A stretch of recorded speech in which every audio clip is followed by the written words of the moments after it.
Here.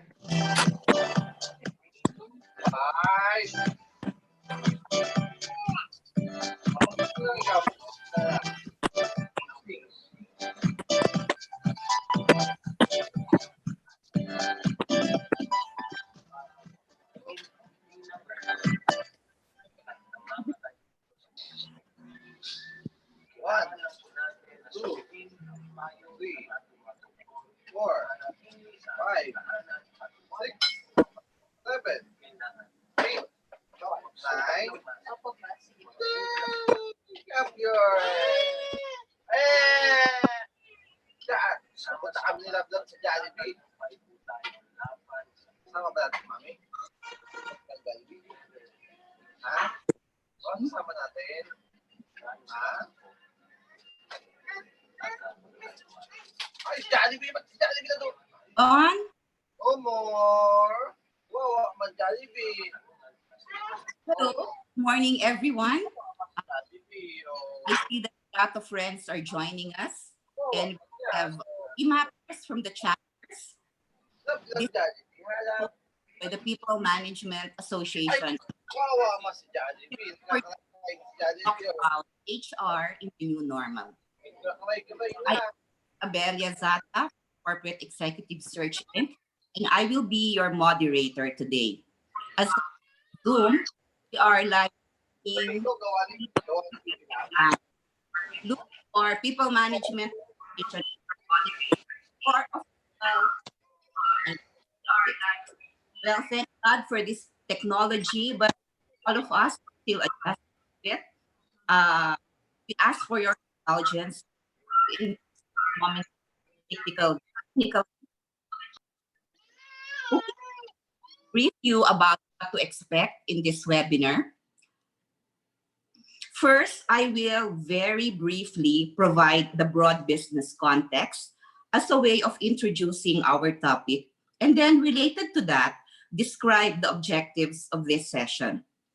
And then share with you the structure of the webinar and how you can participate. Lastly, I will then take the pleasure of introducing our distinguished speaker. To the point, here are 5 of the most important themes dominating the business world today. First, negative consumer sentiment and spending, particularly in non-essentials, which are likely to persist for months, probably. Iba daw, iba daw.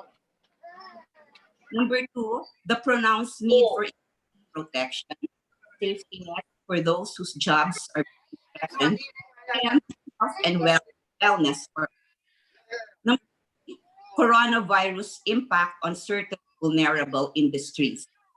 Capital and labor will hopefully shift into new areas of economic activity, which also means new opportunities coming up.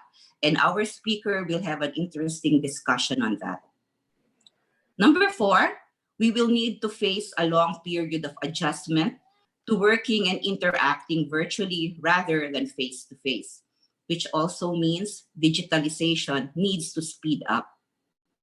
As we go, number five, as we go through this unexpected and rather traumatic experience, industries and companies will prepare for future pandemics or other such events by building more responsive BCPs or business continuity plans into their operations and supply chains. So given these scenarios, perhaps as a group of human resource practitioners, people managers, we can reflect on the following themes as we listen to the inputs from our speaker. Number one, what are the business and leadership risks, challenges, and opportunities of this new normal? Number two, what is HR's role as companies navigate the serious challenges and opportunities brought on by this pandemic? What are the urgent objectives of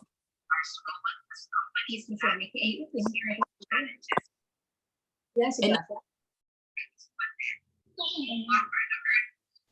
bahay nila yun. Ito yung hagdan. Angat. Ano topic? Sa the new business, normal. Kasi nga may COVID. Sino kausap mo? Si Sir Erico. Sino kausap mo? Ano siya, nag-speech. Sasalita lang. Hindi, meron sa akin eh.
Okay. Grace. Okay. So I'm sorry. So I'll just introduce you, Mon. Yes, yes, please. So I have the pleasure of introducing a much respected. We're very lucky to have someone who is in a very good place to give inputs and lead this discussion. Mon Sigismundo has C-level executive experience in some of the industries critical to today's situation: healthcare, agribusiness, energy, consulting. He was a global HR leader in giant healthcare companies, YF, and in GSK, where he was vice president for HR International. In these roles, he handled the geographical areas of APAC, the US, Canada, Latin America, Middle East, and Africa. He was senior vice president and head of HR in Meralco and held board positions in several Meralco subsidiaries. Currently, he is president and COO of the IHO Group of Companies and is founder CEO of IHR.X, a Singapore-based consulting organization. And we want to congratulate him because he is a newly minted Doctor of Business Administration graduate from the prestigious Singapore Management University. So friends, let me now give the virtual stage to PIMA past president, Dr. Ramon Sigismundo. Thank you, Grace. Salamat. Welcome, everyone. Grace is the president of IRC Philippines, and it's a global executive search firm in 45 countries across 6 continents. And Grace herself is a PIMA past president and a highly respected colleague. But this webinar is not about Grace, it's not about me, but it is about each of you. So perhaps we can go to slide 1, Jeff. No, our job is to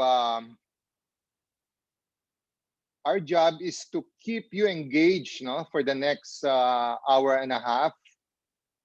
And aside from us providing you with curated insights and personal learnings on how HR can manage in the new business normal, we will have, in typical PIMA fashion, a raffle.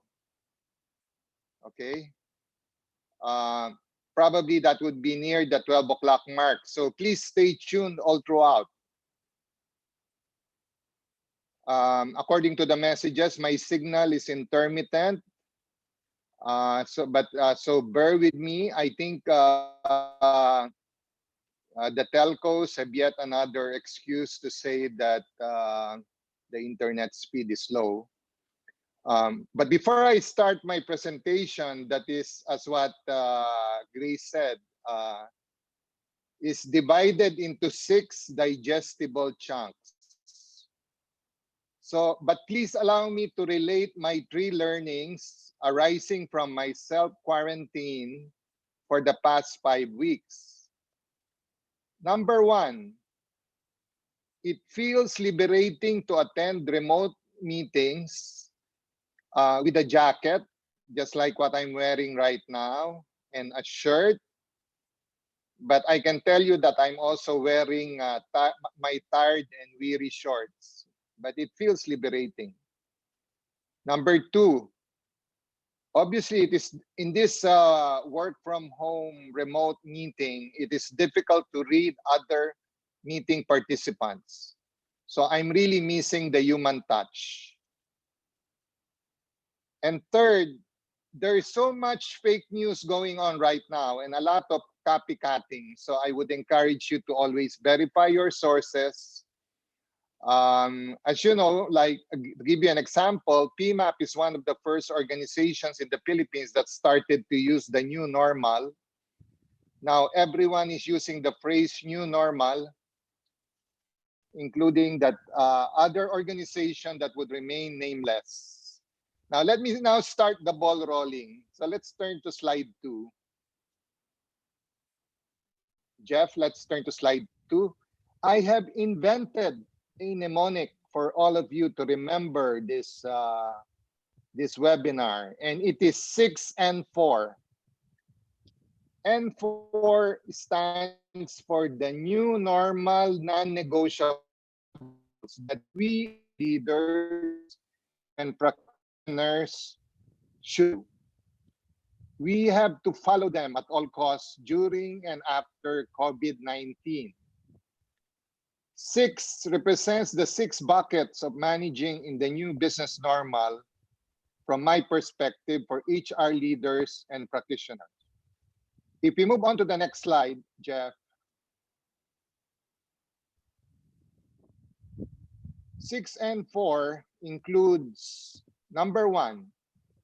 I think all of you already know this, right? Major preoccupation of ours has been on team health and wellness for the past 5 weeks. Number 2, liquidity and financial resilience.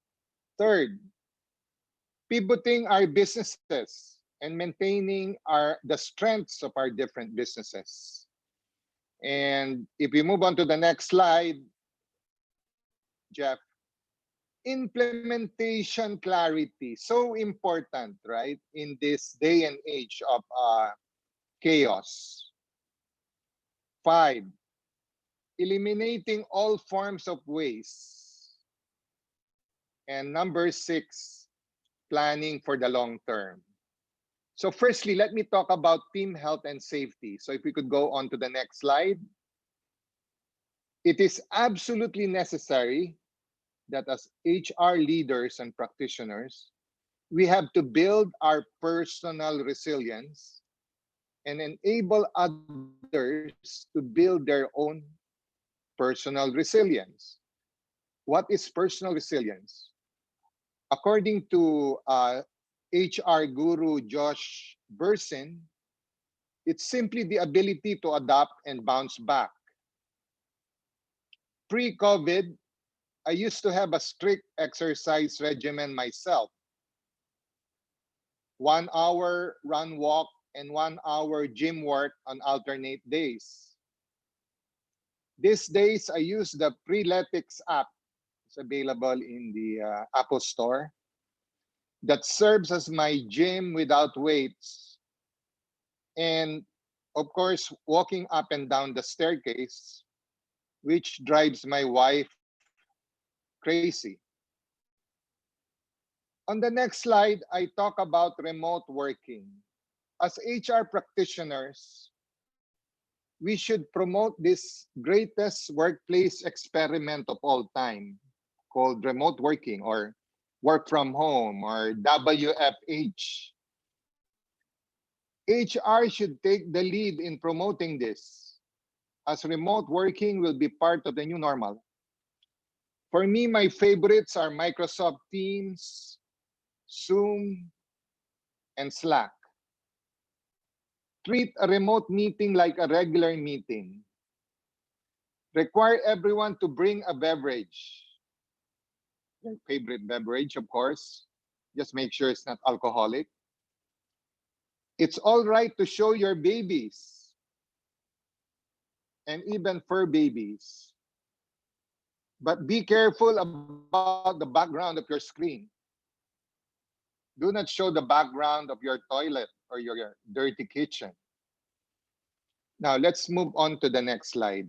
Still on team health and safety. I would like to propose that the biggest enemy of COVID-19 is an alkaline body. Having an alkaline body will improve our immune system. And actually, there is a natural drink that you can easily prepare and try.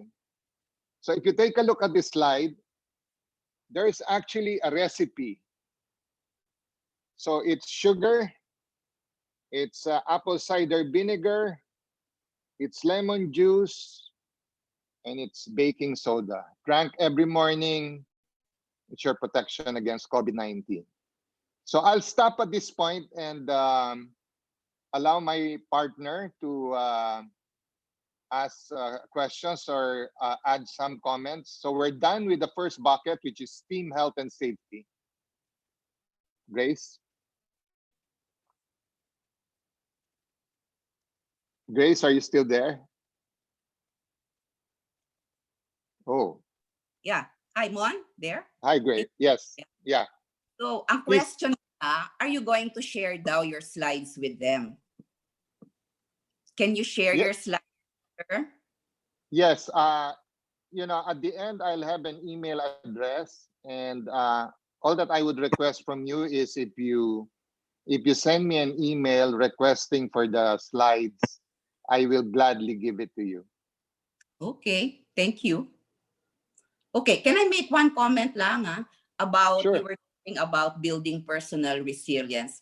I'm a little concerned. I think a lot of us, a lot of HR leaders are a little bit concerned about the need for personal resilience, especially at this time. For a decade, we have had ano ba to, very good times, di ba?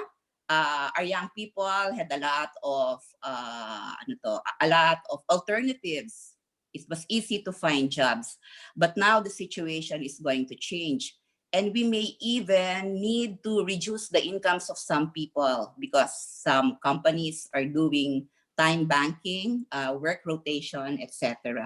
So I think that's really going to be the emotional resilience will also be very important, right, Mon? Yes, I agree. I agree completely. It's after practically it's been a great run of 11 years Mhm. after the 2008 financial crisis. So 12 years of growth, and then suddenly we're all coming down to earth. So a lot of emotional um, resilience Yeah. have to happen. Yeah. Yeah, so I think one of yan ang isang imperative ng HR, di ba, no? To build programs to help employees first accept the reality without getting angry and still getting depressed, no? And still being charged to work well and to work well with their team and to build the company together. Yes, that's certainly a great point, right? Great point, Grace. Thank you for raising that. And that's why, Grace, no, suddenly not only emotional health comes to the fore, but also mental health. And I think as HR people, we really have to be on top of the mental health of each of our team members. What's your thoughts on that, Grace? Yun na nga yun mental toughness kasi. We need to develop mental toughness. I think what we need to do is to maybe provide a positive perspective for people. Kasi lahat naman yan, it depends on how you interpret the situation. Diba? If we Yeah. can look at this, especially for our young people, that this is a good opportunity for you to build your emotional reserves, to be tough, to learn new things. Diba? Ganon, no? So that, we have to be optimistic Yes. and cannot get depressed, we cannot be ano ba yan, bogged down by the situation na it is hopeless. I think the most important thing is to give people hope, diba? So that's the role of HR, to be the bringers of hope, to be the messengers of hope. Yes, spoken like a true lady that's founded on grace, hope, and wisdom. Okay. Okay, so let's move on to the second bucket. So Jeff, would you mind? Next slide. And the second bucket is about, as we said, about liquidity and financial resilience. Again, we see the word resilience, right? So we are now in the midst of the great lockdown, and we're moving to the great economic slowdown.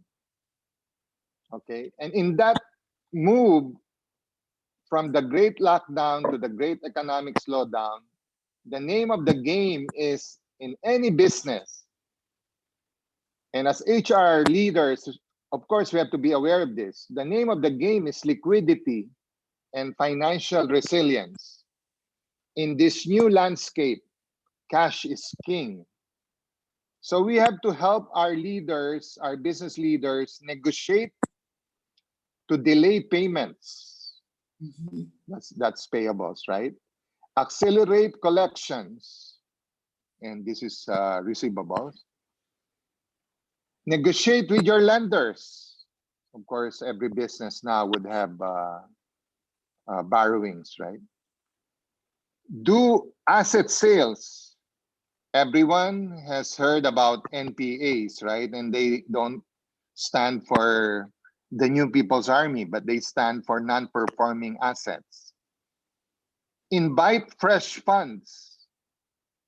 As they say, a lot of Chinese companies are going to gobble up companies in Europe, and Europe is blocking them. But in the domestic setting, I'm sure there are a lot of entrepreneurs and capitalists that are looking for bargains. And maybe that will help your company become liquid. Okay, let's move on to the next slide, Jeff. We need to understand the stimulus packages that are provided by our Philippine government. I drool with envy at the developed world's stimulus packages. As an example, Japan will provide $900 to each Japanese. So I was telling myself how I wish I was Japanese, right? Or Singapore is giving 600 Singapore dollars to each household. In the Philippines, there is a choice of 5K or 8K, except that it is in the form of a fun run. Of course, Secretary Dominguez has extended the income tax deadline to May 29. Apparently, there's more for businesses, the small and medium enterprises. Okay, let's move on. Jeff, to the next one, still under liquidity and financial resilience, which is drilling cost discipline. This is the time to partner with your finance to recast your budgets. Determine the revenue hit. And based on what I have seen, it's going to be quite significant depending on which industry and your position in that industry. My estimation in general terms, easily 20 to 30%. Given that situation, you have to adjust your costs and expenses accordingly to maintain the same level of profitability. Now you have to prioritize CapEx and perhaps junk some, if not majority of them. So that's what drilling cost discipline is all about. If we move on to the next slide, Jeff, related to the previous slide is the performing scenario planning through stress tests and do the corresponding rebudgeting. We are in the middle of the great lockdown yet, right? And hence we have to develop best case, most likely, and worst case scenarios of how the next 9 months will look like and how 2021 will look like. Perform a sensitivity analysis, have best case, worst case, and most likely budgets. Take the top decisions earlier rather than later, because if you delay it too late, you know, the solvency of your company or might be at stake. So that's the second bucket. I will now turn it over again to Grace to ask me questions that may have been provided by some of you through you know, I think you're able to put in the questions, so Grace would try to distill them and ask them, as well as give her own comments. Grace. Okay, so for this, we received, well, we received just now some questions related to your first subsection. So I will go back to that at the end, towards the Okay. end, so that Okay. maintain the train of thought about cash is king. Mon, you were saying, of course, our CFOs now are doing multiple cash flows. Yung iba nga, almost every day daw eh. Dahil pabago-bago yung situation. So they are doing multiple cash flows, projecting different kinds of scenarios. How does that affect HR? Yung workforce planning mo, hindi ba, ano yun? Does that not require HR to also project different workforce plannings and to contribute your own HR budgets, depending on the scenarios that are H- projected?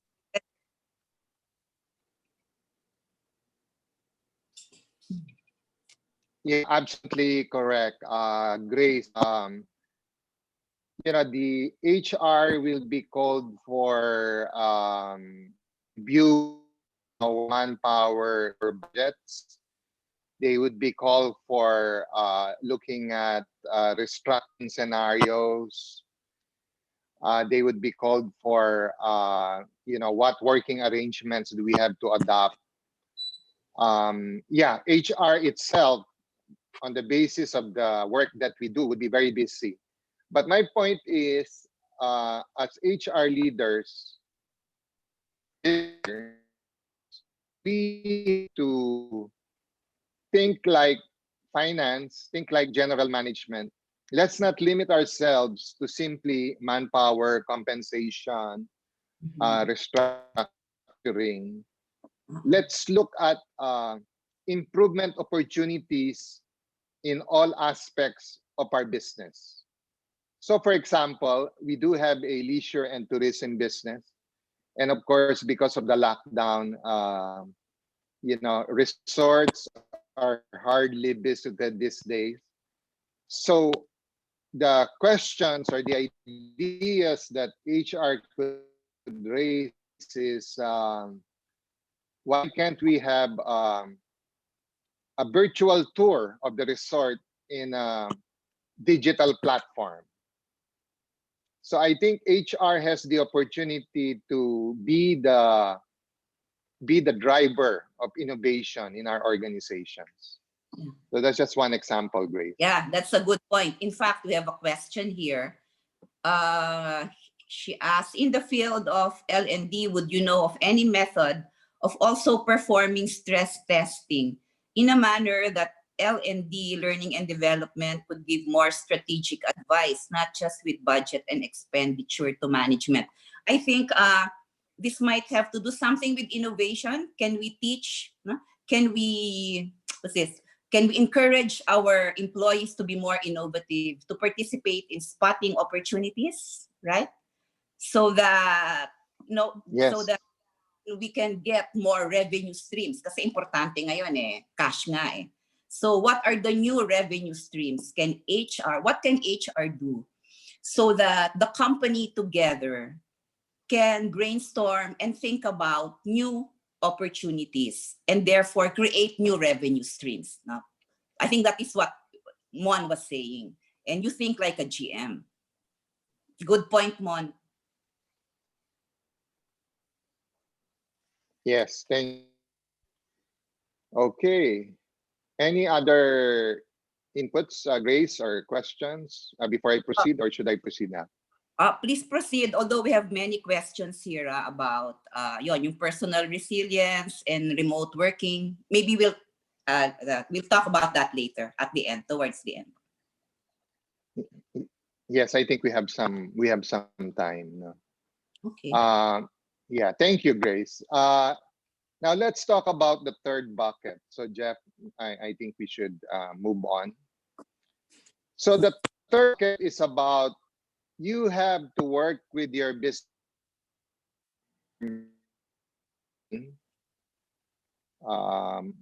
your businesses, and maintaining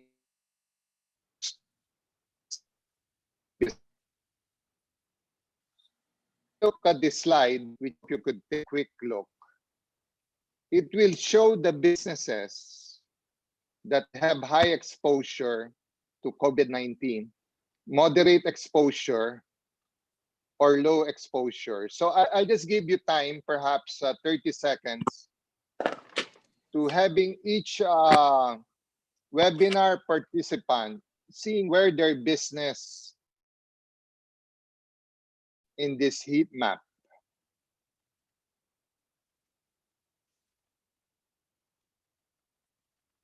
Okay. So if you could just take a look at that. But my prediction, and this is a personal prediction, and you know, these days everyone seems to have a crystal ball. My prediction is that anything that has to do with food, anything that has to do with e-commerce, you're well poised to succeed in the new normal. Of course, this is not an exhaustive list. Okay.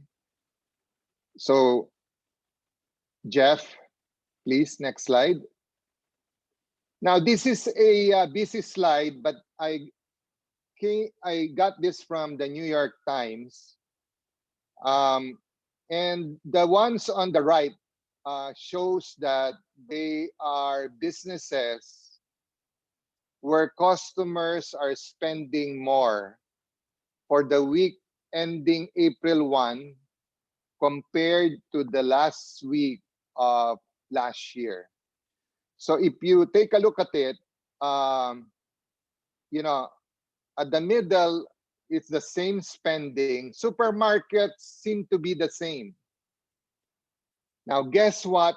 Who is at 50% more? If you know, one of the green circles towards the right, it's food delivery. I guess practically all of us are doing food delivery. Although I'm sure you rub the packages with a lot of alcohol when you get it, and you're worried that the food preparers might not be completely COVID-free. But food delivery is really growing in terms of by the customers. On your left, down by 100%, one of the circles towards the left, airlines. Airlines are badly hit and will continue to be badly hit. So I really worry about Philippine Airlines, Cebu Pacific. Yeah, it's going to be brutal. Okay, Jeff, on the next slide, this is another, the next slide shows another infograph. Okay, shows another infograph. Again, from the same paper. Okay. And it shows that travel is down by 90% in terms of spending. Shopping is down by 60%. Okay. So I guess my point is the impact will be very industry specific. So the impact would really be a function of the industry that you're in and your position in that industry. And my other point is it's important to understand now at this early stage where your industry is in, where your company is in, and be prepared to pivot. In other words, changing your business model. And the next slide shows that you can't afford to be status quo. Status quo is not what I mean. You know, the money would be from as a business. pivot might be a soft word. Sometimes you might even have to reinvent the business. So we're in that stage where staying still is not good enough. It could spell disaster. So you have to pivot and even relent. So in the next slide, there are some adjustments that you can make to your business. So Jeff, the next slide, please, it would show adjustments that you can make in your business model. Of course, expansion, depending on the industry and the business that you're in. You could cut your losses and close. You could synergize businesses, assuming that you have more than one business. You can downsize or you could right size. And as HR leaders and practitioners, we're kind of pretty good at this, right? We know this without thinking, right? But there's one aspect that I would like to highlight, and that is digitize.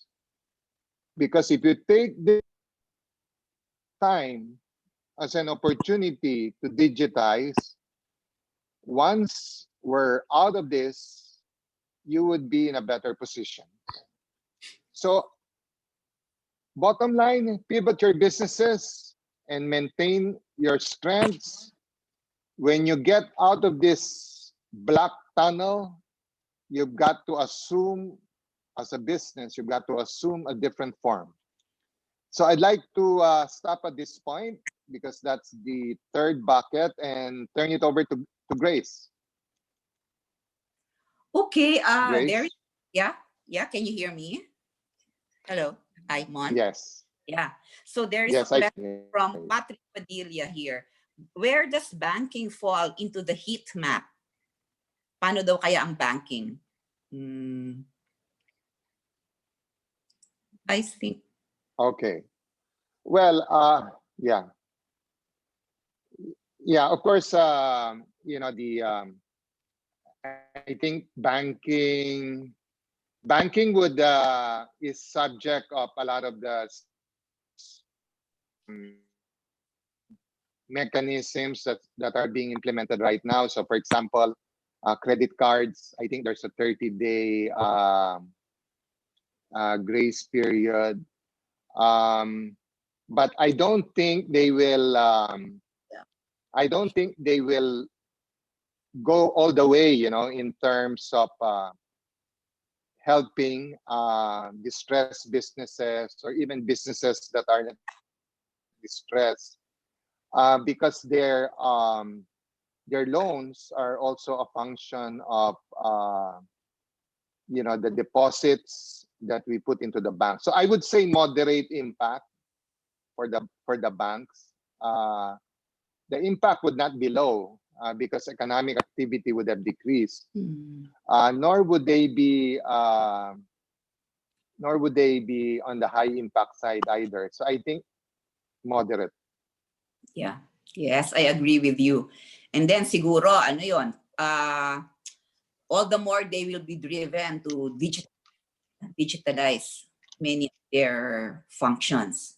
May isa pang question, Mon.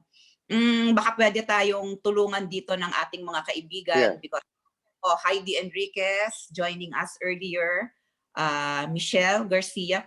Where does BPO Hi, daw Heidi. fall to the heat map? Because BPO is very important, di ba? Isa sa mga haligan ng ating, ano yan isa sa haligan ng ating industry, ng ating ekonomiya. So, and I am thinking that this pandemic is kind of a stress test for all countries which host outsourcing activities. Oo, pero may nakita rin ako kanina mo na article na dadami daw ang BPO activities. So, I don't know what you think. And then maybe we'll invite all our friends from the BPO sector to comment, and maybe I can share it later on. Yeah. Yes.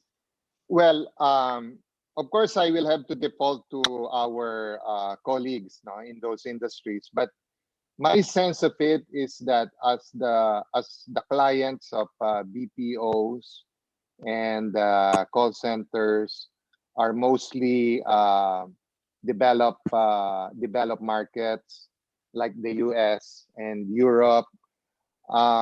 In this economic slowdown, the impact on US and Europe is particularly significant. In the US, I think they're projecting uh,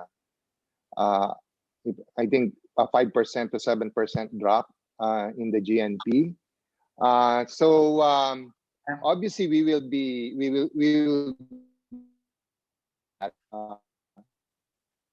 but again, it's good to look at new markets. It's good to look at new services, new value adds. But I know that, like for example, in the case of Michelle's company, since they are a specialized BPO, the area that she's working on is probably COVID proof.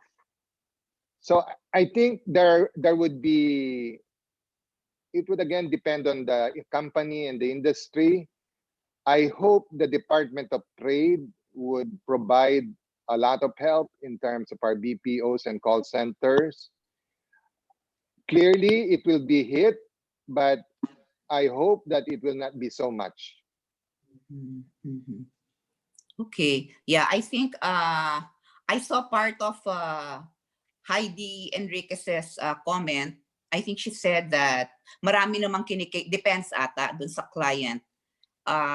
So Yeah. depends on client. So if your client is moderate lang naman, depende sa tinatamaan. Diba? If your clients are okay, if they're still good, then you'll also be good. So, and I think we cater to a lot of different types of industries. So, medyo balance naman ang risk. I think that's the answer. Now I'm getting a lot of interesting questions now. We were talking about, well, yun na nga, no, a lot of it will have to digitalize, diba? We have seen that companies which are continuing to earn revenues or to get cash streams are those which have digitalized properly. Yung madali kang mag-order sa kanila kasi nasa digital platform sila. May question si Carl. Ang ano lang niya, if a company starts digitizing some of its processes, it will greatly affect manpower.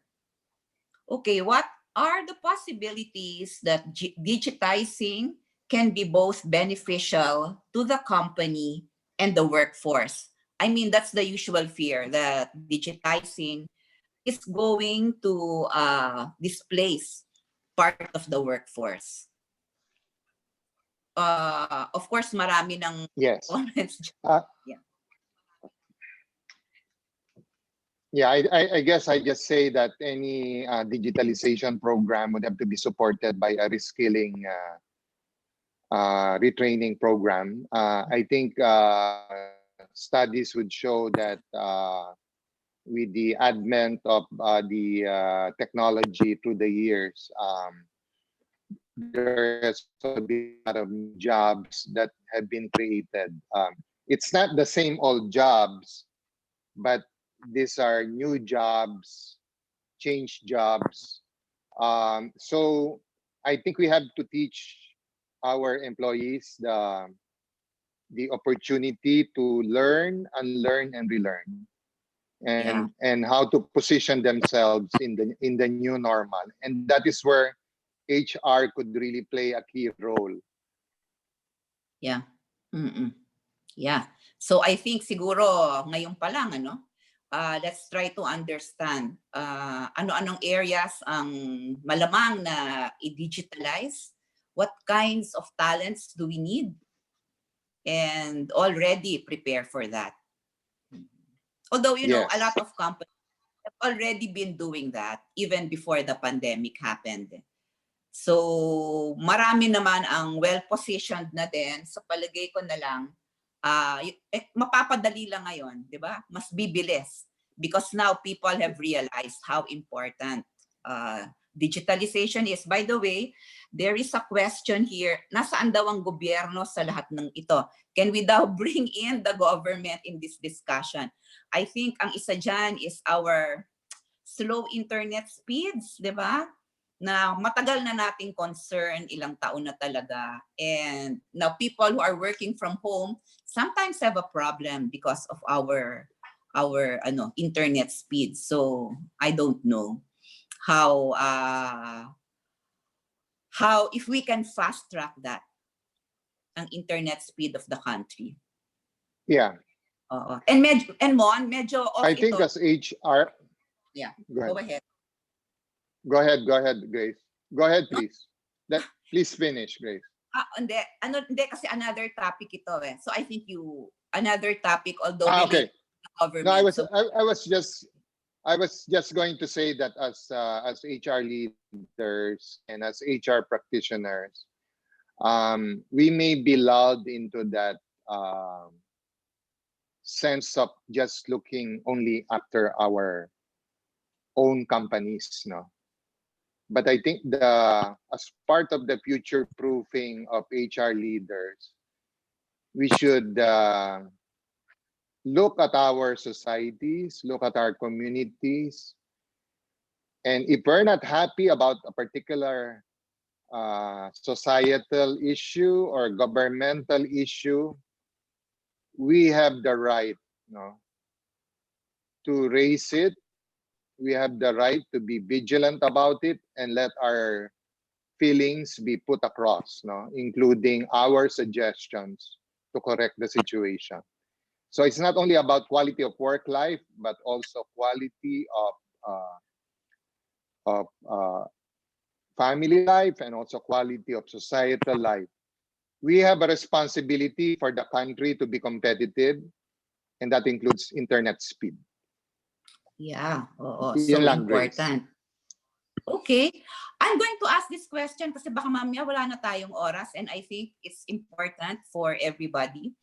It's something to do with government guidelines, especially on labor standards. It's a little hard to be, this is from CAR. It's a little hard to be in pump and ben right now, especially hindi daw masyadong clear ang guidelines being given by government agencies as an option to our employees. What other options do we have? Siguro ito yung mga work from home, ano ba yung, situations na we have not encountered before. So, and they are looking, and wala daw clear guidelines ang DOLE. What do you suggest in the meantime, Mon?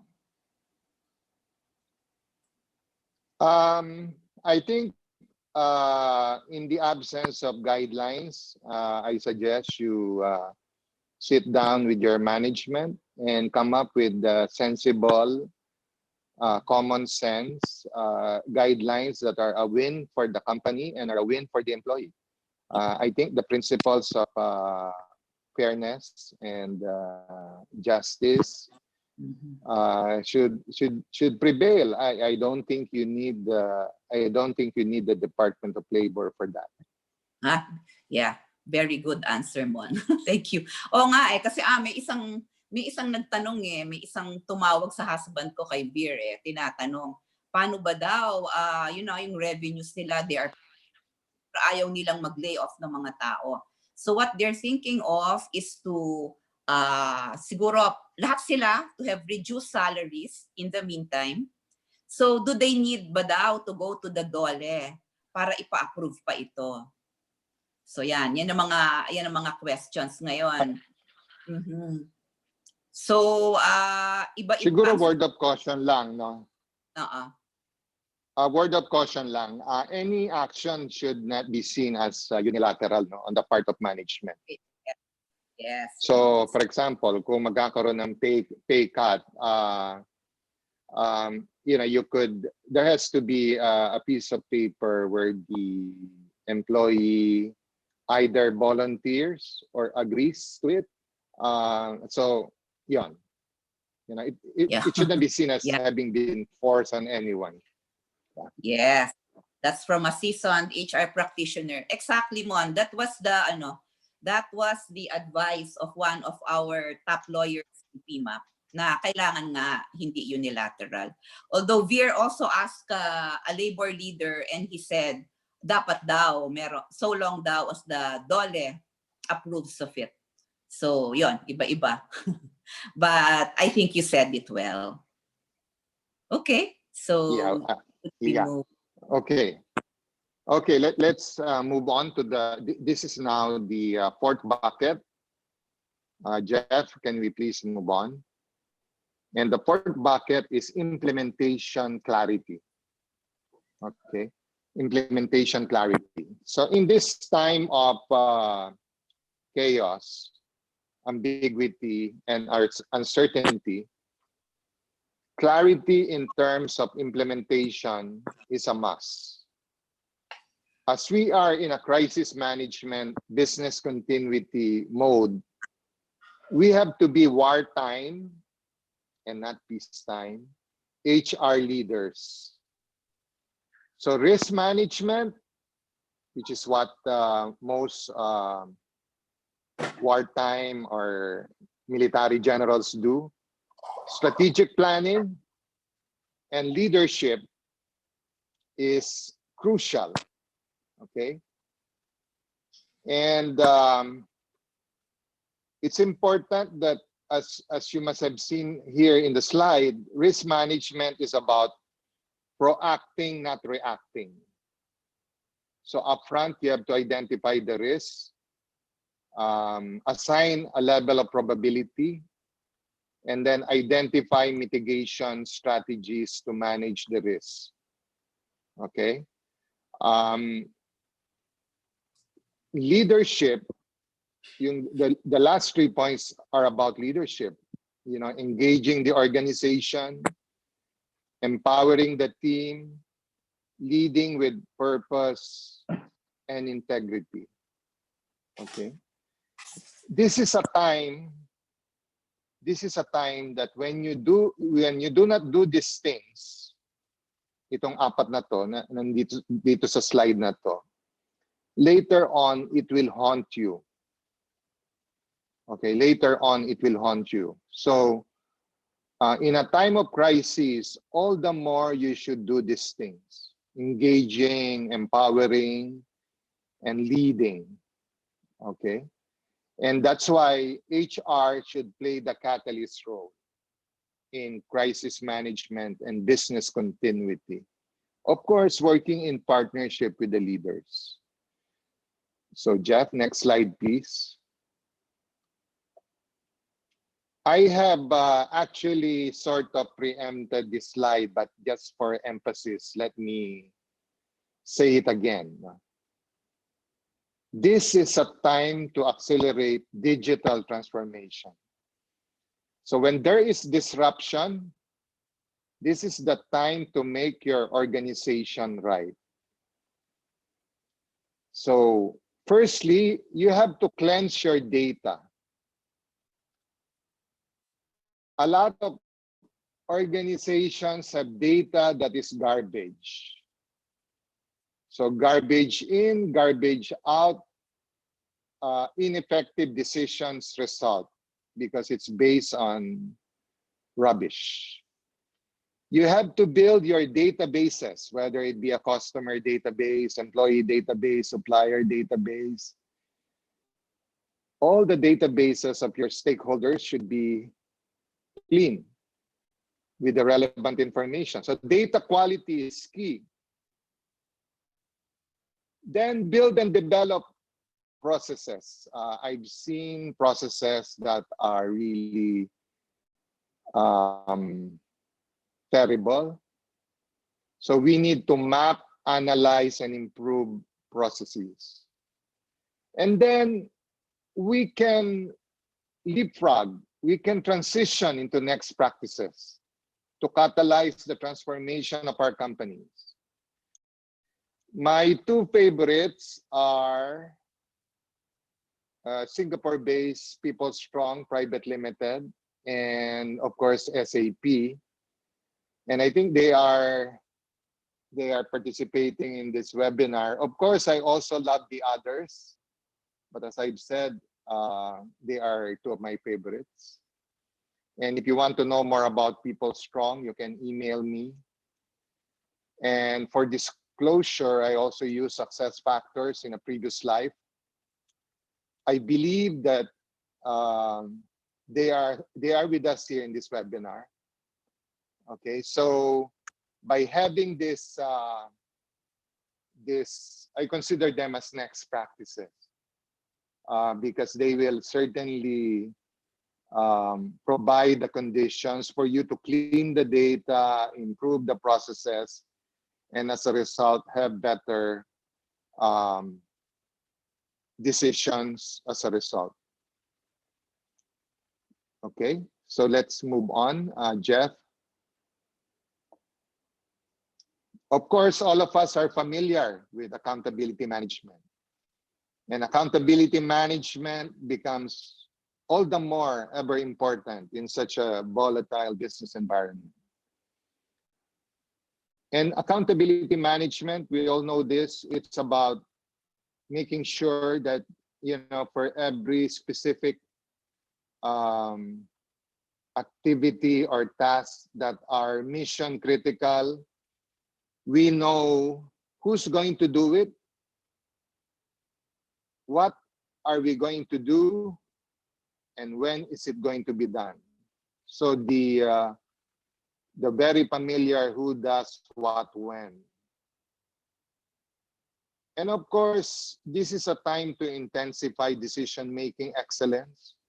I already talked about having data and processes that work, and then going through the design process in terms of problem definition, analyzing the causes, generating alternatives, evaluating alternatives to come up with the most effective decisions possible.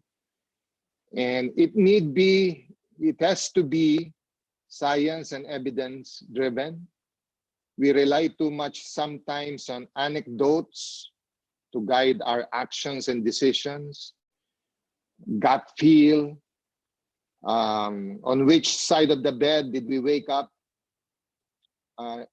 That wouldn't work, right? Or gut seat of the pants, you know, that would lead us to failure. But science and evidence always works. Just like the way South Korea, the way Singapore is managing this coronavirus, it can't be about politics, right? It can't be about the mood of one person on a particular day.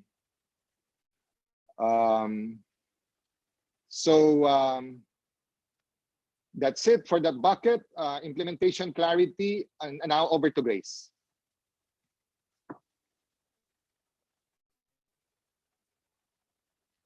Grace, over to you now. I think you're on mute. Okay, sorry. Okay, there are, I was saying, Mon, very interesting chat discussions going on. There is a question from the government sector from Ray Salazar. And he says that crisis management leadership competencies have come to the fore. Diba, no? Totoo. We have realized even among our local government officials, they are being evaluated according to how well they have dealt with the crisis. So I think even in the private sector, that is important. So he is asking, what can we do to ensure that we enhance the crisis management leadership competencies of our leaders? Okay. So it's also probably a comment that, you know, it has to be part of our development programs for executives and for managers, and I guess for everyone. Yes, I completely agree. And I know, Grace, you've you've done a lot of work in this front, right? In terms of leadership competencies. Would you like to talk to us more about that? Well, that's only, well, it's Diba, for the around 10 years president. ago, you even had that study. Yeah, it's for the president of the Philippines. And actually, in fairness to PIMA, that was one of the major competencies. We talked about the ability to lead in a crisis. And if I can recall, and I think it is something that is applicable to the private sector as well. And well, those competencies are the ability to steer the ship, ba, to in the midst of a lot of problems and difficulties. So we're here right now in a crisis situation. We want to go there, someplace that is better, and you need to make and quick and good decisions. So decision making, and then you need to be able to mobilize resources because you have to be quick. And well, we're seeing that now because our capacity to give aid to our people is sometimes hampered by the bureaucracy. Well, to be fair, all countries are experiencing that. Pero yon, mahalaga na kaya nating immobilize ang resources at ang mga tao. Pangatlo is the ability to inspire people and to build a sense of nationhood. Diba? Napaka-important nun. When people are desperate and afraid, then you need a very calming presence, somebody who can make us feel more confident about the future and build solidarity among all of us. So, yan, in companies, ganun din, di ba? So I think malaki ang role ng HR sa lahat ng yan. Because people need to work together. We need to make good decisions, quick decisions. But if the team is not working properly or the team is not working well, medyo mahirap. And then of course, yan, you need talaga, kaya nga in leadership, the ability, words matter. Okay, the ability to communicate, no? Especially public leaders, the ability to communicate and to the ability to communicate and to say the right things at the right time. So yun mon ang Yes. contribution ng PMAP. So Grace, excellent points. I think we should resurrect that study of yours and propagate it over the next few months because it still resonates in the ears of a lot of HR leaders and practitioners. Perhaps just to add to it, I agree with you, leadership communications is key. No? During this time, I think the leader has to show a lot of compassion, has to show a lot of humanity, has to show a lot of empathy. You know, because people are scared. People are fearful of their futures, right? So the leader should be the chief empathy officer at this time. And he or she should signal that in every action or that he or she takes or every behavior that he or she demonstrates.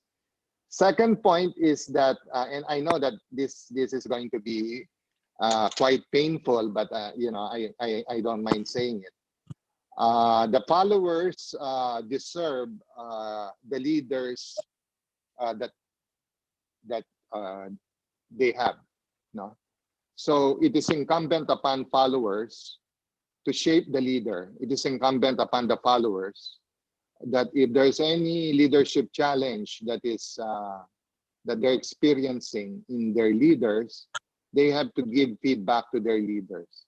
And as HR, the employees, the people are relying on you, no, so that they get the best leadership, especially during this difficult time. Yeah. Oh. Yeah. Well said, Mon. Ano to no? Stress test on leadership. Grabe. Ang hirap. Definitely. O nga, I think hindi ko yata nasabi, clarity rin in communication is so important. Diba? Oo, hindi lang inspiring, kundi clear. Okay? So, yeah, because people need to know what to do and what's happening.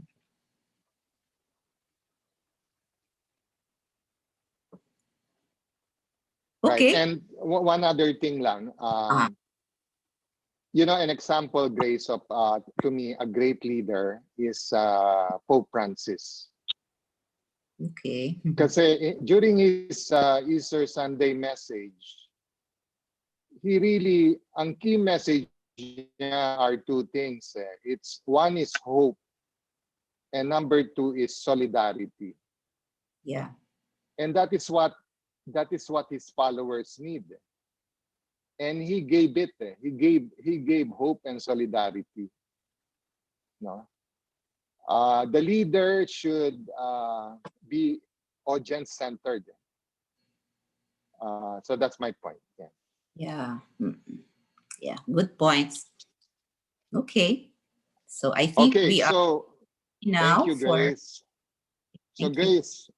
Grace, you have an action point. You have to resurrect your study. Okay. Okay, so Jeff, let's move on to the second to the last bucket. Next slide, please. And second to the last is something all you need.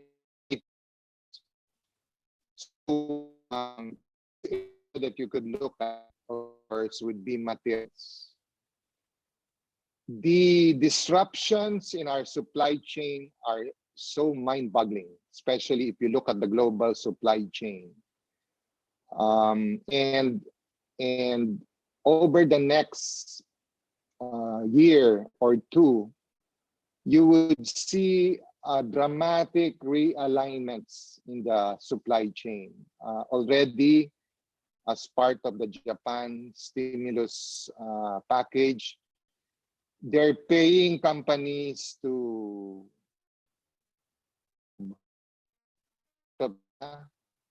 into other countries, right? So there would be a dramatic redesign of supply chain, especially for global companies, for those with regional supply chains. India seems to be perfectly poised to be a manufacturing haven. Vietnam, Indonesia, Thailand are clearly positioning themselves. I hope the Philippines, France, that we become more active and aggressive in terms of inviting foreign investors. But unfortunately, I'm not seeing that right now. Maybe I'm not seeing certain things that the government is doing. That's why we have to look for new sources, because some companies will fold up and some of the materials may not be available anymore. So we have to look for alternative materials. We have to look for new suppliers. The transportation sector, the physical distribution sector, which is the movement from the production to customers, from the supplier to production would be different. So we have to re-engineer our logistics. And that's why during this period, I would suggest, to HR leaders and to HR practitioners that you have a discussion with your purchasing and your supply chain professionals and just ask them the question, what changes in our supply chain do you foresee, right? And what strategies are you now taking to re-engineer our supply chain? Because if you're not thinking about this now, I think you are setting yourself up to fail. So let's move on, Jeff.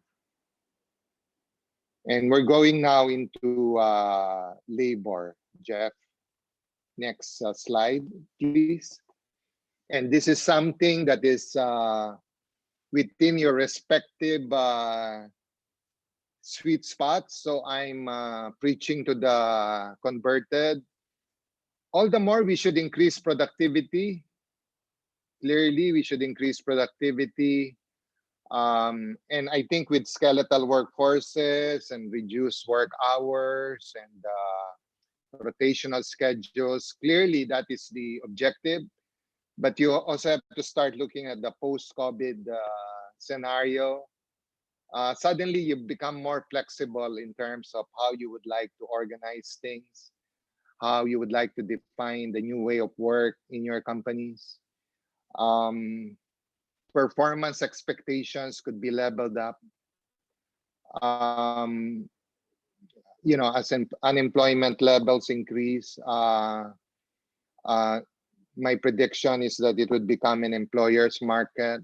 So, which means that you could really ratchet up performance expectations, and even accelerating the future of work. You know, real estate or office space is so valuable, right? And that's why you have to reassess, you know, are we going to have the same amount of office space in the future post COVID-19?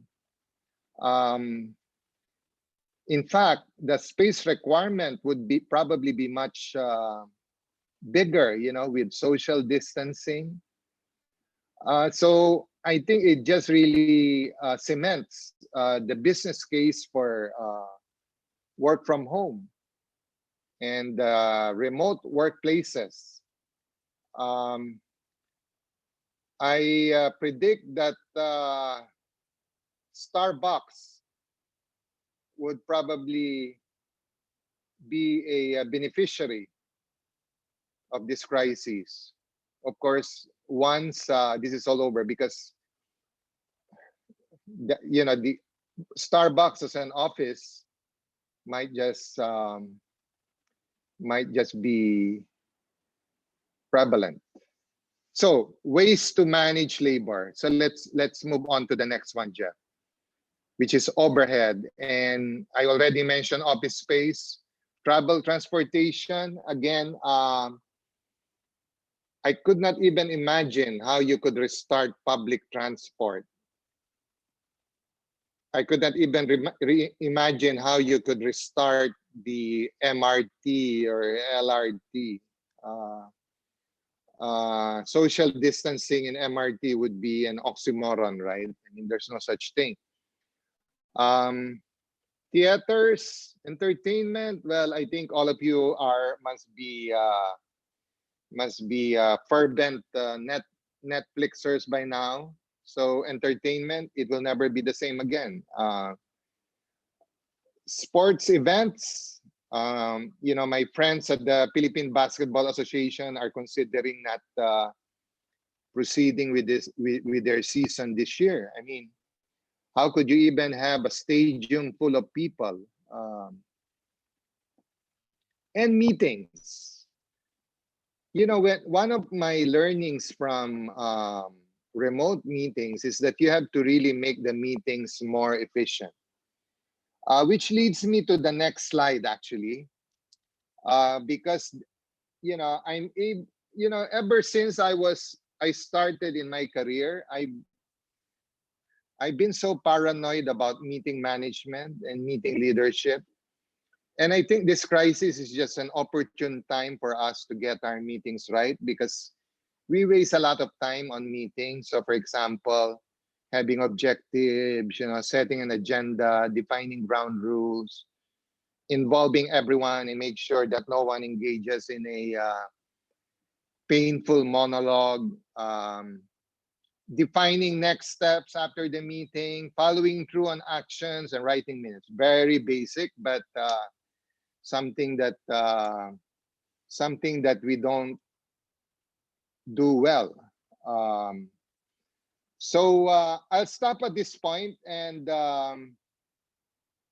give it back to Grace again. I guess bottom line is we have to eliminate all forms of waste. This crisis is providing us with an opening to get things right, to eliminate all forms of waste in our companies, in our businesses. So Grace. Like, thank you, Mon, for that presentation. I think that's very important. Even at home, right? So now we are more conscious of the things that we have. If before we just used to throw, alam mo yan, leftover food, etc. O ngayon, mas maingat na tayo after this situation. As you have pointed out, the flip side of eliminating waste is increasing productivity. A lot of our participants here now are have a question about remote working schemes, because that's going to be the new normal for a long time. And these are their concerns. How do you track productivity? Okay, so how do you track the productivity of your people? Number two is, how do you ensure team engagement, teamwork, when people are working remotely? Okay. So the first question is, how do you track productivity? Would you believe that some companies have closed circuit TVs? I don't suggest that because I think it erodes the trust level. One piece of advice that I would give is to make our jobs and our organizations even more output oriented rather than activity oriented. And for as long as the deliverables are given to the boss, I would not worry too much about making sure that every minute of the day is spent on work, because business is not productivity, right? Productivity, the formula of productivity is output over input. So for the least amount of hours or for the least amount of inputs, you get more output. That is what productivity is. As to how do you keep the team engaged, you could actually celebrate online. You could, one of the things that I do when I run remote meetings is to ask everyone to bring their favorite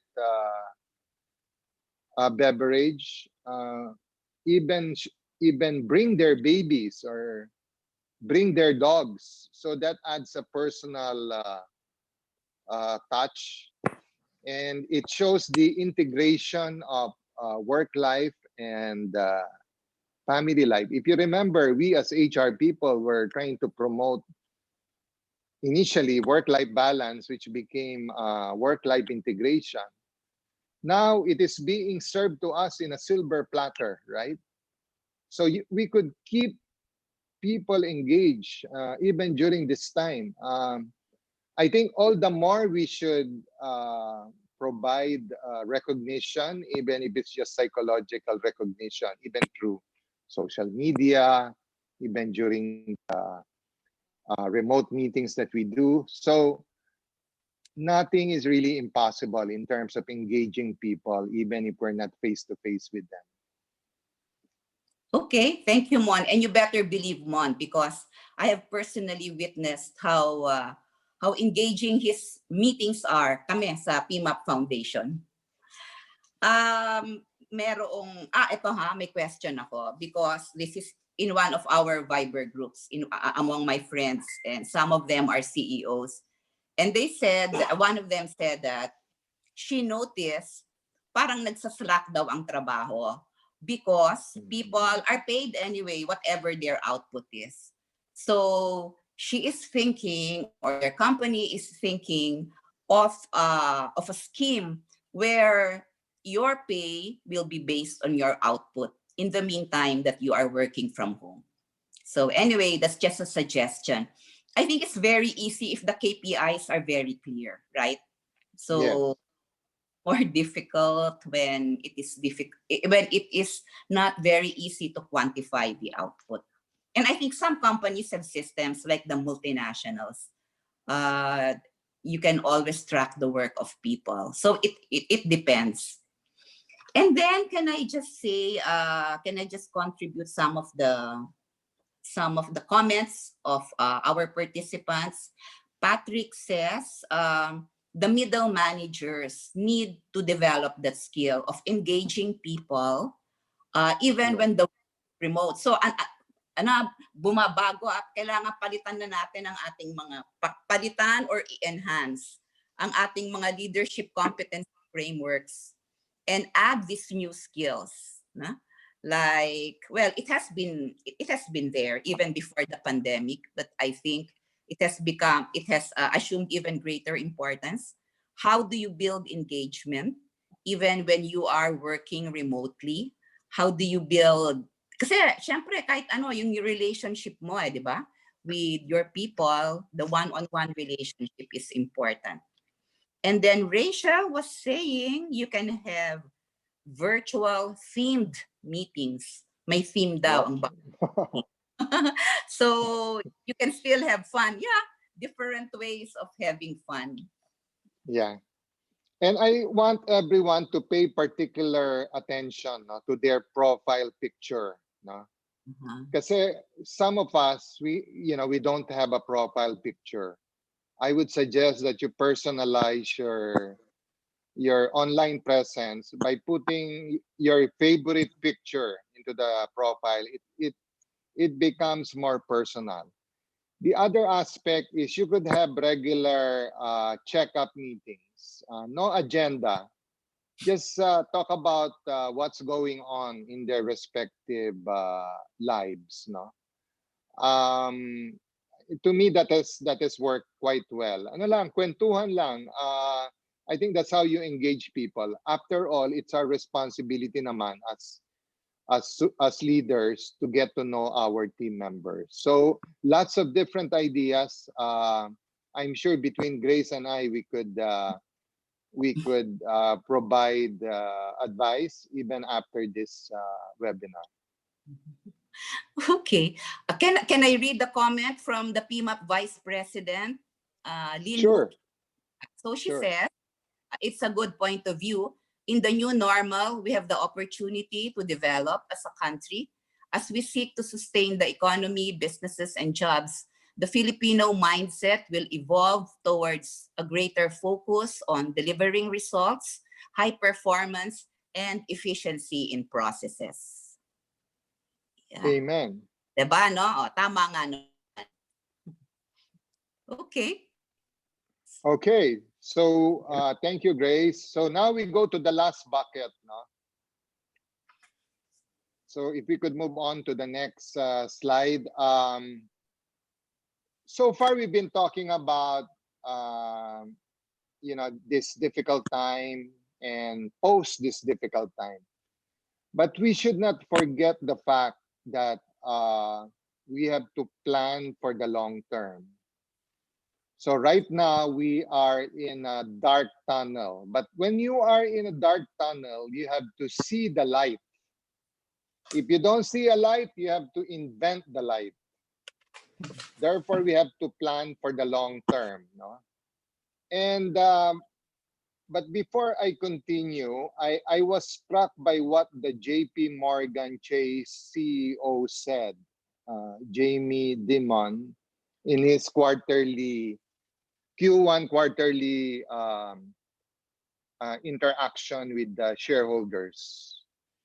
We do not know how this crisis will ultimately end, including how long it will last, how much economic damage it will do, how fast or slow the recovery will be.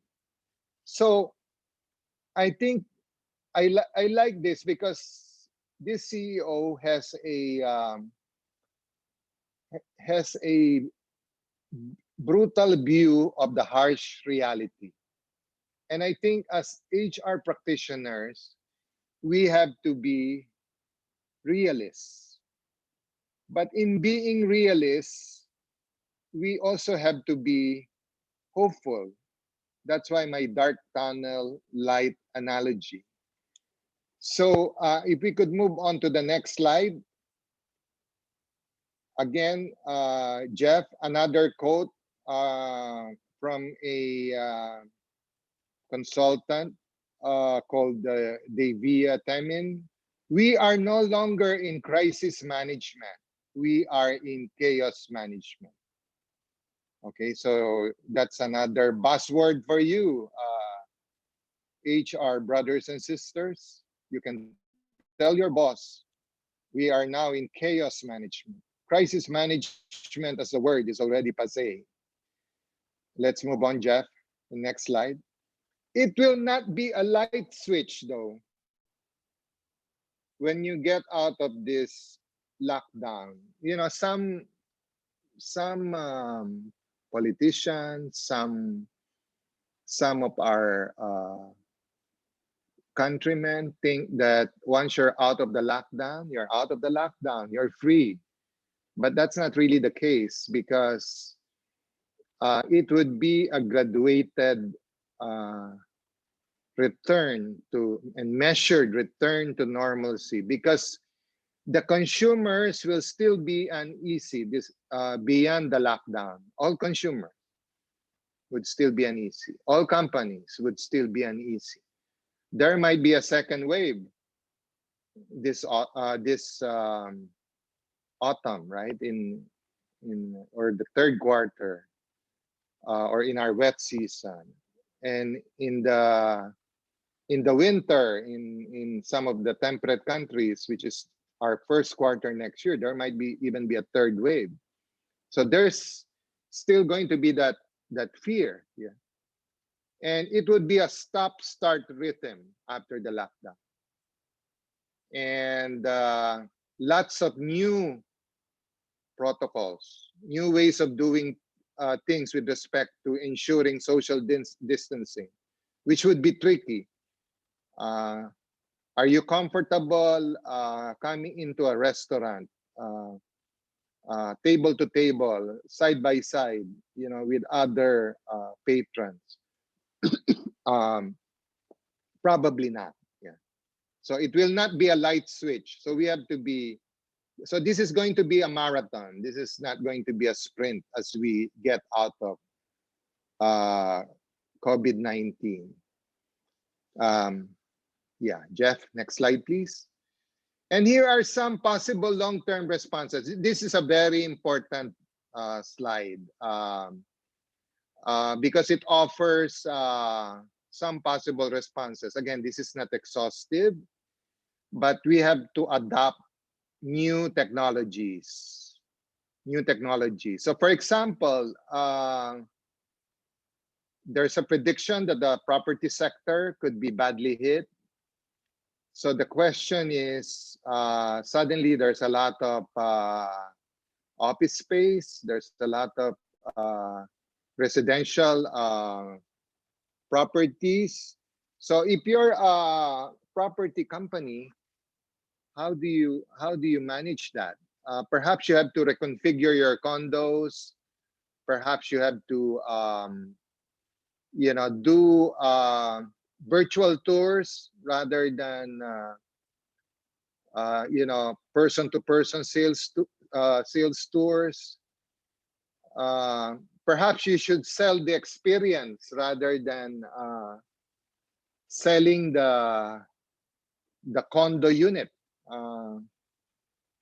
An experience or a lifestyle that is more consistent with the change conditions. So you do have to brainstorm with your business people in terms of what new technology should you adopt.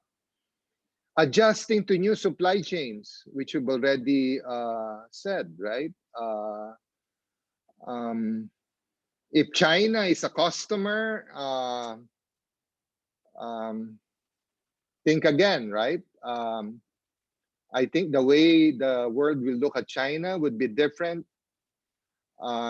in the same way that how China will look at the world, right? So, but China is a major supplier of the Philippines. So what could take its place?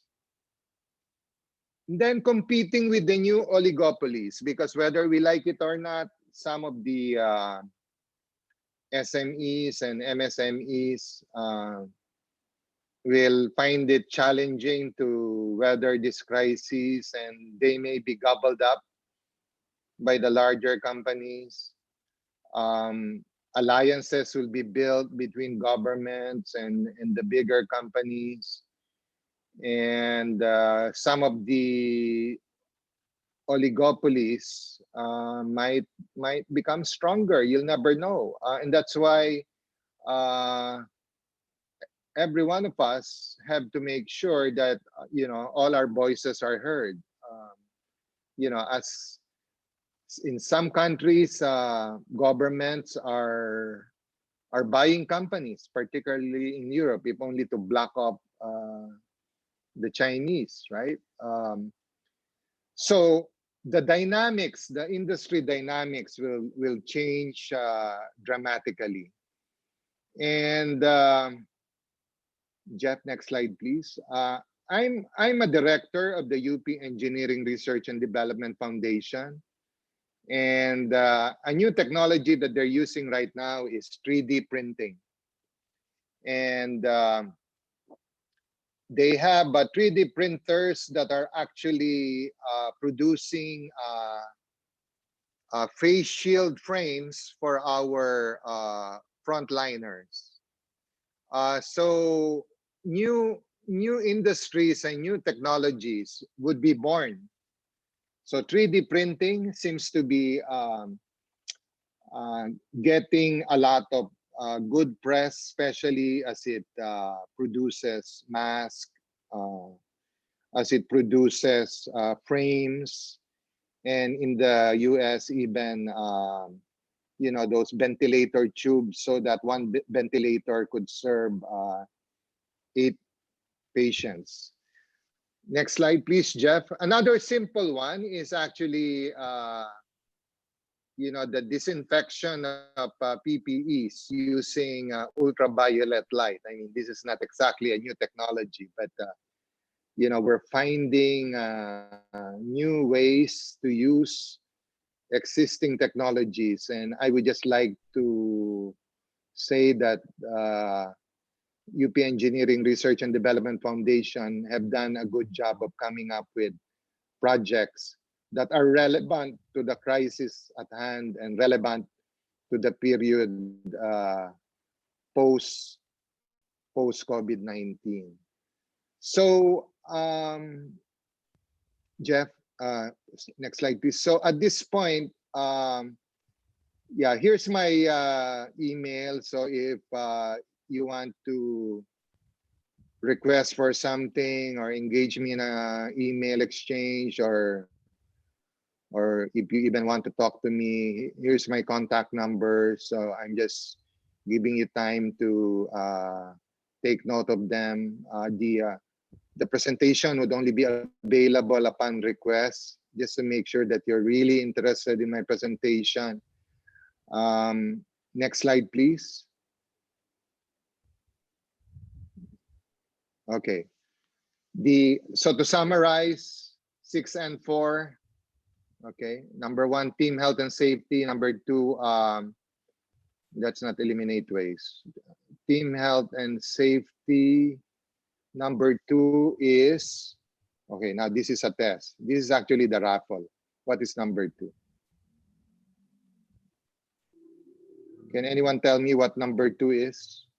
Suddenly it's been, I don't know what happened to this slide, right? What is number 2? Liquidity and financial reporting. So Sharon, would you mind emailing that to me? Because you win the raffle prize, which I will figure out later what it is. But please email that to me. What's number 3?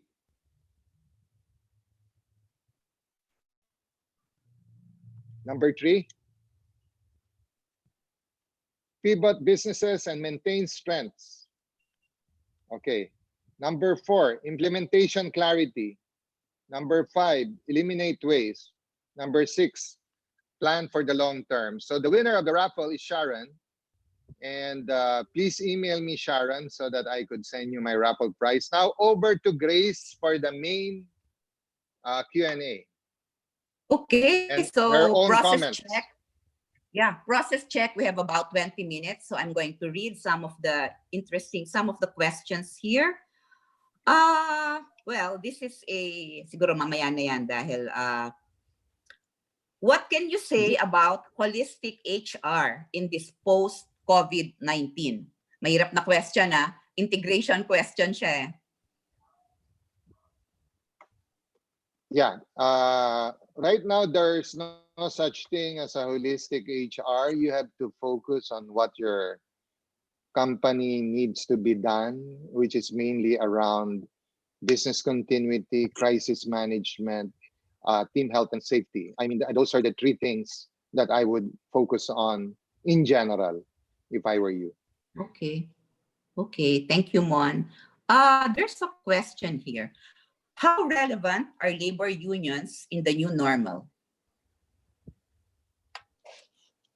Well, we have to respect labor unions because they represent our employees.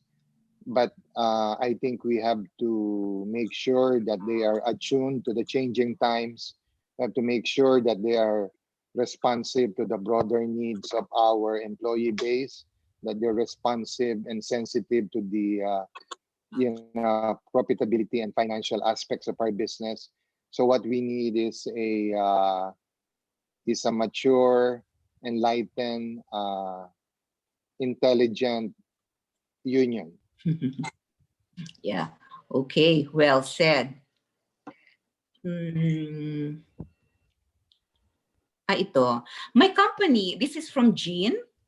My company belongs to a heavy industry. Okay, and our people service the customers.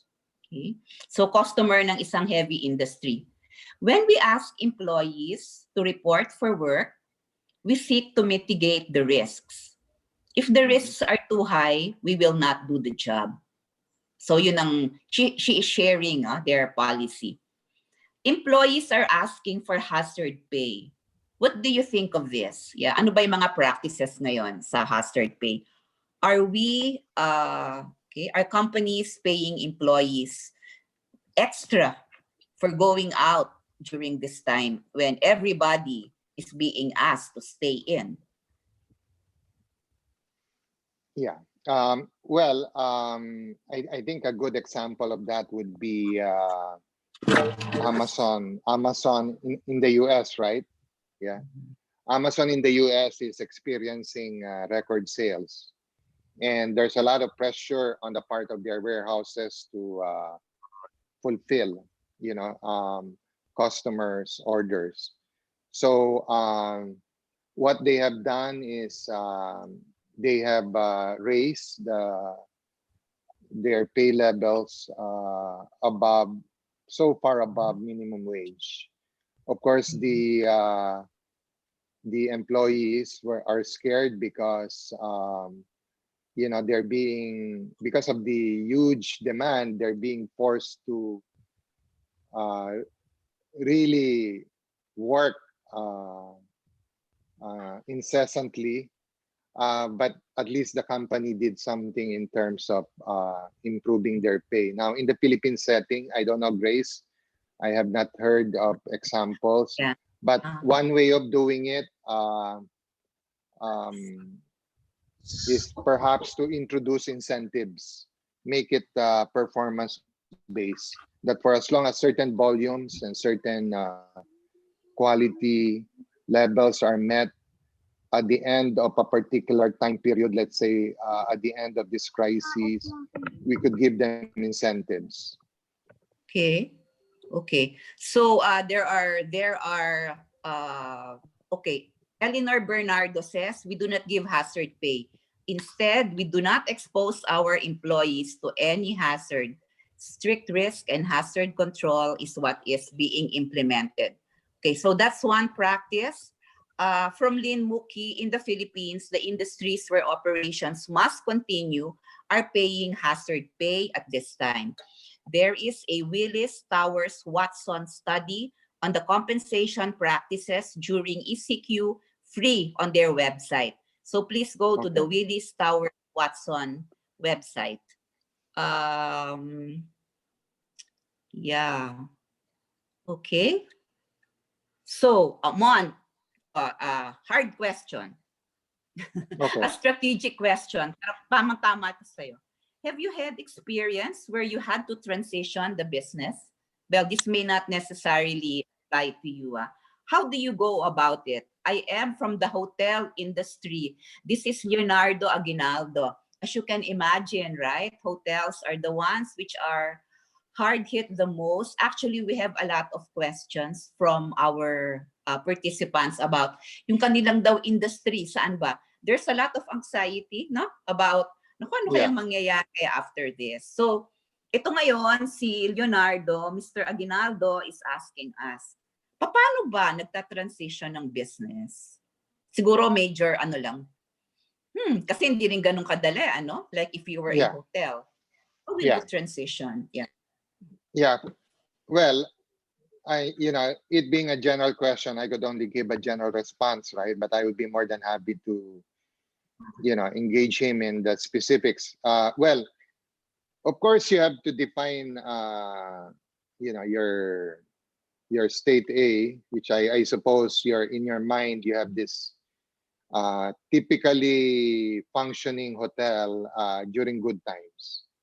And your state B is a hotel that is operating in post COVID-19 conditions. So I think you have to define,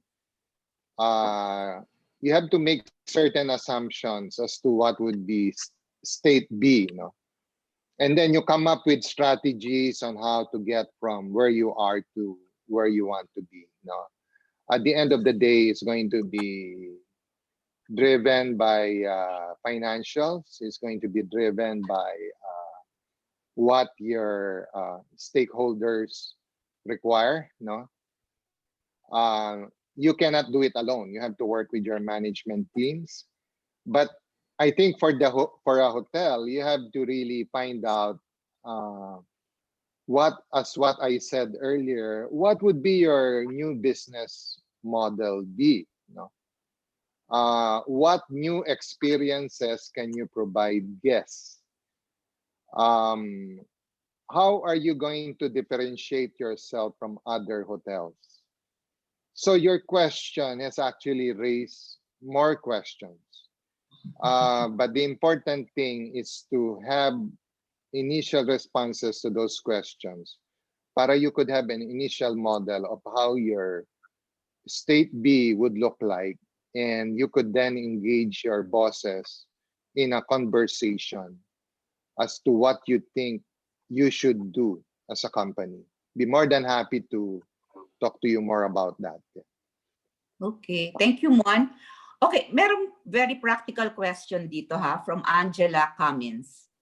There was news yesterday from ABS-CBN that Valenzuela City tested 5 asymptomatic PU residents that resulted in confirmed COVID-19 cases. So the new DOH classification no longer includes persons under monitoring, those with exposure but no symptoms. So ngayon, paano pag pinabalik na tayo, di ba? Sa trabaho, how can employers better detect and minimize exposure to asymptomatic carriers without cause for discrimination? Paano natin malalaman kung merong mga asymptomatic? Should we also, so one, by the way, before I go to question number 2, may din si Lynn Muki. Sa kanila daw, sa FINMA, ang ginagawa nila, they do monitoring of their employees, wellness of their employees, including health, including COVID-related symptoms. So, parang may monitoring na sila. Parang hindi siya contact tracing, pero parang tracing. So, they have taken it upon themselves to do that. So, yun, paano daw, yan, baka isang answer yon sa how to better detect 'di ba? And make sure, kasi hindi mo naman matitest lahat, no?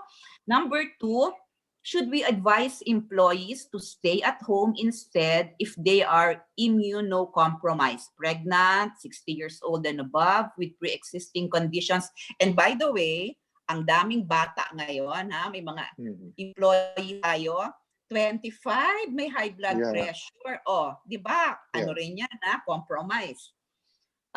Even if the ECQ will be lifted this April 30.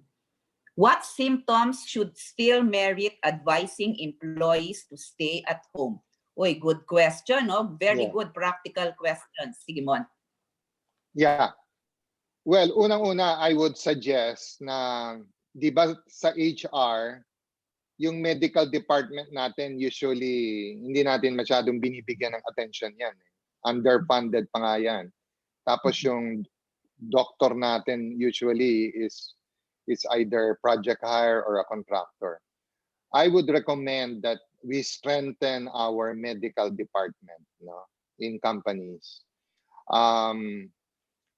Strengthen our medical departments, and we have to be on top of this coronavirus situation moving forward, no. Even something as simple as thermal scanners, no. We need to have thermal scanners. Some companies should even buy rapid testing kits. Sayang lang, mukhang hindi magiging prevalent yung antibody test based on the news yesterday. But I think they're also looking at yung plasma of those who have recovered. So the long and short of it is suddenly HR needs to be quasi or quack medical experts as well, no? And every company needs to have a health protocol, no? Every company needs to have a health protocol, not based on quack guidelines, hopefully based on WHO guidelines, based on Department of Health guidelines. So that's my point. Strengthen your medical departments. Yeah, very good point. Oo, no? Isa pala yan sa isang Baka baka pwedeng gawin ng PMAP. We can come up together, di ba?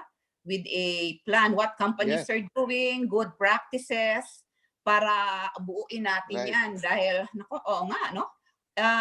Palagay ko, pati mga employees natin matatakot pumasok, ha? Diba? And kayo nga, kailangan rin ng social distancing. Kung makabalik tayo doon sa hotel, yung kaninang pinag-uusapan natin about how do you transition the business. Ang FINMA daw, for instance, yung hotels nila, they have used it already for accommodations of BPO workers. So maybe we can find a different way of still getting revenues. Okay. Maraming nagtatanong, maraming tiga-education sector dito. Okay. How do you see the sector of education in the post-COVID period? Maybe in the post-ECQ period.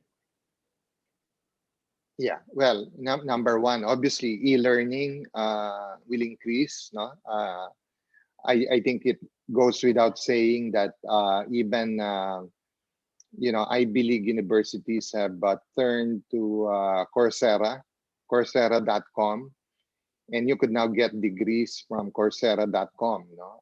So there's a lot of those platforms where you could actually get a certificate. Number two, I think with respect to the education sector, it's very important that we also not only look at classroom, not only look at formal seminars that requires classes, but we have to look at developmental experiences. So I think that's a paradigm shift. I remember I taught HR strategy in the UP College of Business just late last year, and the usual me, I played around with it. You know, I assigned projects. I asked them to read the book. I asked them to visit a particular company and then submit a report. I asked them to look at particular websites. I asked them to interview people on the streets and some academicians. And then the I got a complaint from one of the students that the teacher is not 100% attendance. So there's still a lot of traditional and a lot of classical thinking in the way we educate. But I think it's now time to experiment, take risks. Don't worry too much about being there, or attendance certainly will not move the needle. It's really more about the output and more about being innovative, in the way you teach and learn. So that would be my advice to the education sector. Yeah, okay, good. Mon, ano nga even before this, there is a group that anyway, ang bago dito, they do not the teachers do not teach, they are only facilitators. And then the lesson is beamed online, okay? Is streamed online rather. So pati yung role ng teachers nagbabago, they are now facilitators. So yeah, I think education is one area where there will also be a lot of changes. Although may nagsabi dito, siguro daw, baka daw ang basic education, hindi. Like grade school, di ba? You cannot make them learn online. ABC. Actually, they could. But the learning of the social skills, Yes. it has to be face-to-face. If you are in college, then you can do online learning. But probably, yung grade school daw yung mga grade school teachers ay hindi pa pwedeng palitan. Okay? Yes. I think all of you are reading the chats. There are many very useful information here. So, for instance, here from Chris Rosenthal, you set up your on-site clinics to be at a gold standard. So they aren't just used for dispensing medicine and basic consult, but really more for health risk management and the holistic well-being of your employees. Yeah, and that's what Mon you said, di ba, no? So Yeah. iba na ang pagtingin natin sa sa medical clinics. Yeah. In fact, Grace, the thing is, it's important na as HR, we have to build centers of excellence of health and wellness in our companies. Because remember, the healthier the employee, the more productive the employee is. And the more productive the employee is, the more successful your company will be. So, yeah, we should be wellness and health champions. We have to be experts in diet. We have to be experts in nutrition, in exercise, in yoga, meditation, Zumba. So get into it. Get into it. It's going to be exciting. It's going to be fun. Yeah, everything starts with wellness and health, diba? Sabi nga, without it, we are nothing. Ito nga okay. Siguro, it's 11:57. We have 3 minutes more. Mon, I want you to talk about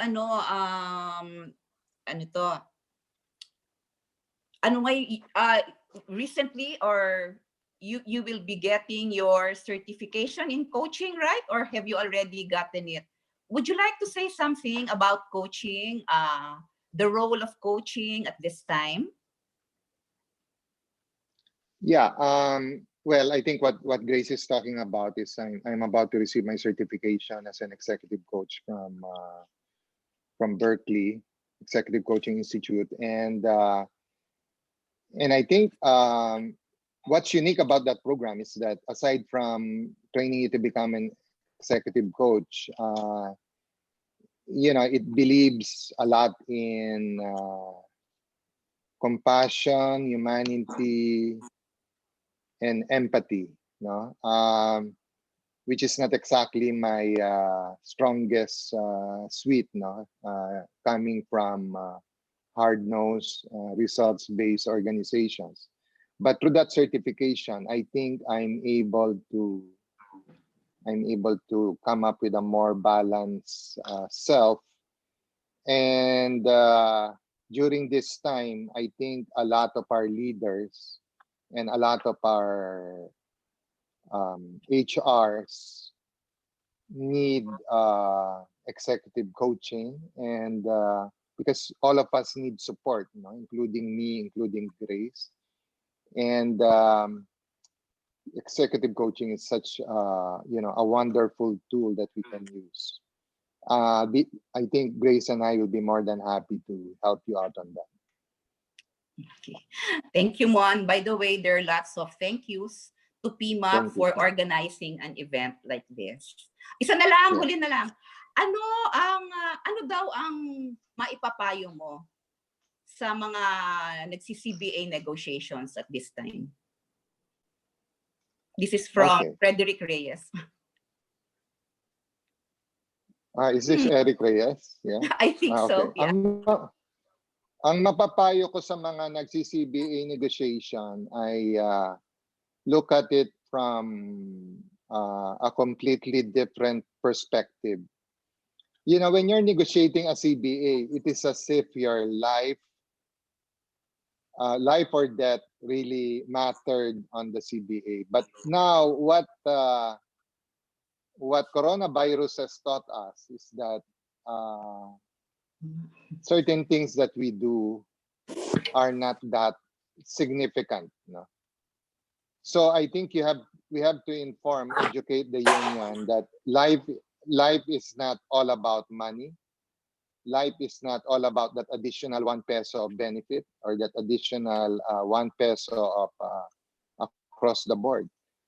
It is about the relationship between management and labor that really counts, and that we have to respect and trust each other. It's the intangibles that count. I think that's the learning from COVID-19. Yeah. Yun naman ang maganda no? So it's a time to come together. So it's an opportunity to come together. Okay, so it's already 12:01. I don't know if I will be allowed to make a short summary. Maybe I'll do it. Carol, pwede pa ba? Anyway, let me just say thank you very much, Mon. I think a lot of people have expressed their appreciation for the expertise that you have shared with us. Some of them have let their managers, not only in HR, join the call. Okay, so thanks a lot for the appreciation. Let me just tell you, ano ba yung based on the feedback and the chats, ano bang mga importante para sa atin? So unang-una, ang daming nagtatanong about where their industry is in the heat map. So of course, there's a lot of anxiety about where we are and what's going to happen. And then lots of comments about team health and wellness, particularly also anong gagawin natin, pagbalik natin, how do we take care of the health of our people and make sure that everybody is safe. We are also thinking about the emotional and mental resilience of our people. And then we are, of course, concerned about remote working schemes, how to track productivity, how to ensure team engagement, labor standards compliance during these ambiguous and new circumstances when we do not have very clear guidelines, and then questions about questions about labor relations. So very quickly, ano yung role ng HR sa panahon ngayon after we have listened to Dr. Mon Sigismundo? Well, first of all, clearly, and because Mon has taken a very strategic viewpoint, the role of business partner, di ba, has become even more important, is still important, particularly in the area where we need to drive innovation and possibly pivot certain businesses to look for sources of new revenue flows. So dapat kasama ang HR dyan, no? We're not just talking about HR issues, but really about having the business survive. And then time of crisis management, HR has a very important role, getting the team to work together to make good, timely decisions. For HR to be the messenger of hope, actually to help the CEO become the messenger of hope. I know yun ang role ng HR, hindi naman yan, di ba, humaharap eh. But it is the CEO. And then to develop leaders who are ready to deal with chaos and crisis. I like that one, yung chaos. And then also for HR to take care of the strategic aspects of the business, like supply chain, which is very important. And then we are now also have a renewed role in health and wellness. Okay, so we've talked a lot about that. Also about increasing productivity under the new normal. So remote working, etc. And then what else? And then compliance issues, labor issues, labor standards. So actually there is a suggestion by past President Bong Austero for PMAP to gather all your concerns and probably have a meeting with the DOLE. Okay, so yun lang ang ilan sa mga na-summarize ko ngayon. I'm sure madami pang iba based on our discussion, and we will look at all your comments and maybe make a suggestion to PMAP about what else we can do. Ang dami-daming dapat gawin, ha? So for HR also. So very interesting times, 'di ba, no? Okay, so thank you very much, Dr. Mon Sigismundo, for sharing your expertise. And thank you to everybody for joining us this morning. Goodbye. Thank you. Thank you.